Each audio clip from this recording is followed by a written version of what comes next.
те да бъде.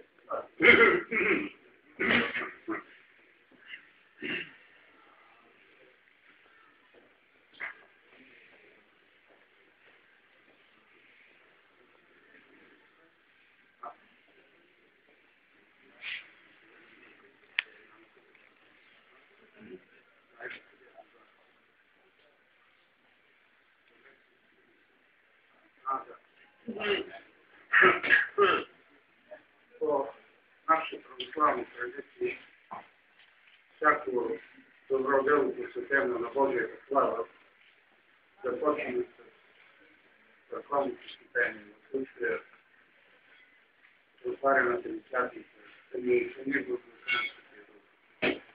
След това образа на Господа Исуса и към образа на Божия знание. Благословен е ти, Христе Боже наш, и ветрен узрила си яве, Христос на Христу, святаго, и теби любов несмиренною,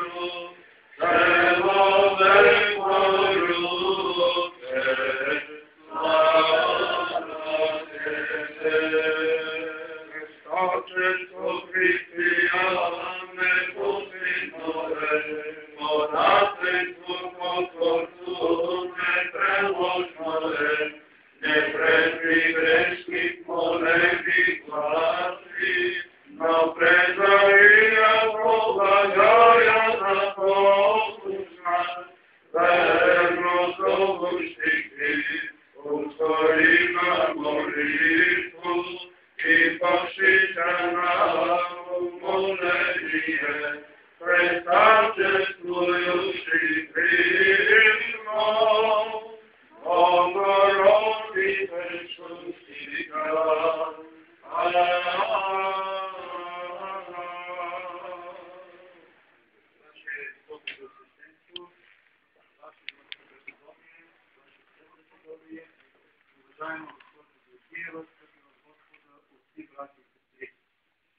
Във връзка с обявяването на 2013 година за година на блаженствата за Видинска света митрополия, Видинската света митрополия организира благословението на неговото свещенство Видинския митрополит Домитиян изложба посветена на православни икони.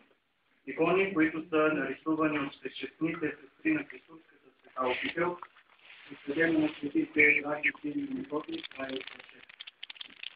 Защо църквата православна почита и отдава такова голямо значение на иконата? Иконата не е обикновен образ, нито декорация, нито дори илюстрация на свещеното писание. Тя е нещо по-велико. Тя е обект на почитание и е съставна част от богослужението. Църквата вижда в свещеното изображение не просто един от аспектите на православното учение, а цялостен израз на православието. Иконата, подобно на писменото и устно предание, е едно от проявленията на свещеното писание на предание на църква. Иконата, според учението на православната църква, изцяло съответства на словото на писанието. Свети Василий Велики казва: това, което думата съобщава чрез звука, нарисуваното го прави явно чрез образа. Отците на Седмия Вселенски събор потвърждават тези думи и добавят, че посредством тези два допълващи се начина придобиваме знание за едни и същи реалности. Абсолютно невъзможно е да си представим и най-малкото богослужебно последование в православната църква без икона. Литургичният живот и тайнствата на църквата са неотделими от образа. Често и с основание иконата се нарича православие и богословие в образ. Уважаеми приятели, позволете ми в този прекрасен тържествен час да предоставя думата на Негово високо свещенство Видинския митрополит Домитиян, за да благослови нашето начинание и да отправи своя архипастирски благослов. Ваше високо преподобие, всички отци, Ваше все преподобие, майко и Галилия, преподобни сестри в Господа, драги съграждани, благословена госпожа Георгиева, заместник лъченоправител, благодарим за тази чест. Скъпи в Господа, брати и сестри, действително един благодатен ден за нашия старопрестолен град, древният ден Вилин, да се открие тази иконна изложба във връзка с посветената година от Светата Междусловие на блаженствата Господини евангелски. Аз искам преди всичко да благодаря на инициаторите, благодаря с старши мандрица Поликаса, но не по-малко на изпълнителите, в лицето на него високо Владимир Цецанци, духовен ръководител на монастирското сестринство, по главе с нейното Владимир майка Таисия и Галилия.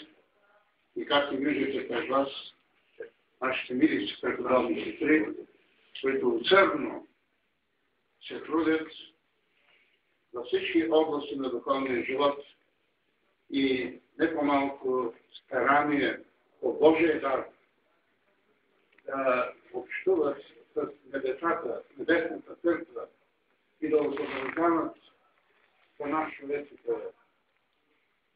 образите на Господа Исуса, на Божията майка и всички свети, да бъдем в духовна връзка с небесната църква, защото е казано, бъде седатка небесно и да радуется земная.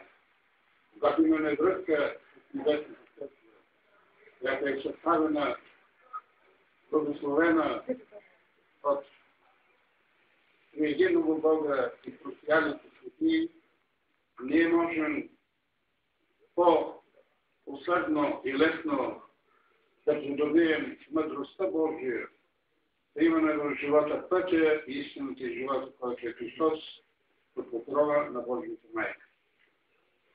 Отец Поликарп говори, макар и кратко, но много съдържателно за същността и мястото на православната икона в живота на православната църква и православни християни. Но нека да си припомним.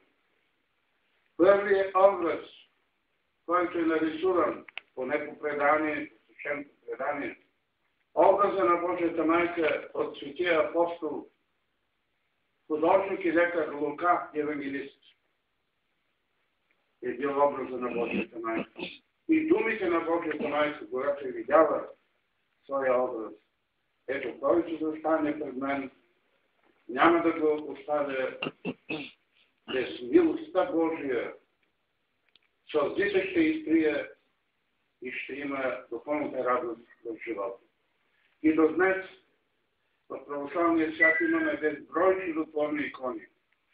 По целия православен християнски свят, който е потвърждение на истината, че иконата не е идолослужение, както на времето имало иконоборческа ерес, която е била отхвърлена в 862 година на Всеки Вселенски събор, както се спомена, където решението на светите отци, богомъдри, са казали, ние, които сме кръстени в името на Отца и Сина и Святаго Духа, и сме членове, живи членове на църквата Христова, не се покланяме на дървото, на мрамора, на златото, поканяме се на първо образа, който е пред нас. Ето истината за нашето почитание православно на светите икони. За иконата може да се говори за чудесата, които Бог чрез тях върши, защото дивен е Бог от своите светии. Аз искам да се живея с преподобната майка и Венения и честните преподобни наши сестрички от Светурския монастир свети и свети Кирил, които от няколко години преобразиха тази света обител със своето присъствие молитвено и творческо. Да речуваш икона, това не е един занаят, какъвто може да бъде шивач, обущар и прочее. Това е Божие дарование. защото Бог сам насочва ръката, ума, мислите, да можеш да отобразиш най-точно и верно образа на този, който е прославен в името Господне. Колко труд се изисква да изучиш житието, светостта на даден светия, за да можеш да го отобразиш, да постиш и да търсиш Неговата милост, помощ и благодат от Него. Затова, мили се крива Господ, благодат с майка Гимния. Поздравявам ви отечески за вашия труд и за вашите духовни трудове, които мнозина обогатяват, като придобият истинския образ, изписан с вяра, благоговение, пост и старание и със страх Божий, да отсъщава домовете на православни християни, храмове и манастири. Бог, по молитвите на Света Богородица и покровителите на светата съвстовител светите равнопостни братя Кирил и Методий, да ви даруват здраве, бодрост, сили, търпение, мъдрост, любов, за да продължите това всяко дело за ваше спасение и за слава Божия. Амин. Бих искал да предоставя думата на негови собствени подробности на британци, да сподели подробности относно днешното. Ваше високо преосвещенство, Ваше високо преподобие, уважаема госпожо Георгиева, възлюбения Господи, брати и сестри, наистина всички се радваме за това събитие, че се случва в престолния град на Видинска епархия, тази изложба. Аз също бих могъл да кажа доста неща за иконите, но като човек, който по-често сега бих искал да представя майка Таисия да представи иконата в църква, след което след това ще има възможността да разгледа да види да се говори на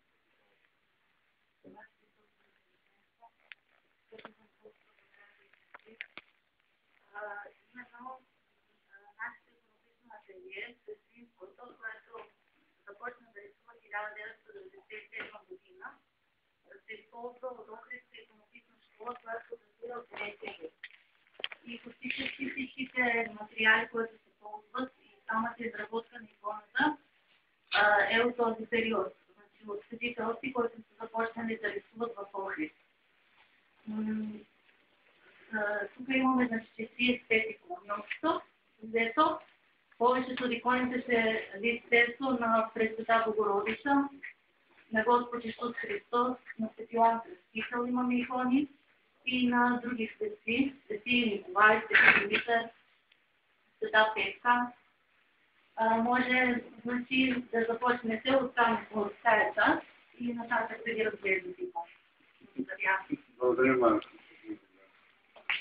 Бих искал да дам и на госпожа Елка Георгиева, заместник областен управител, думата. Тя е един наш изряден приятел и духовен човек. Давам тази дума нея, за да изкаже своите духовни. Ваше преподобие, уважаема майка Таисия, уважаеми скъпи сестри, уважаеми граждани, позволете ми от областния управител Иван Ценов да поздравя Видинската света митрополия за инициативата и в годината на блаженствата, която продължава с тази прекрасна изложба.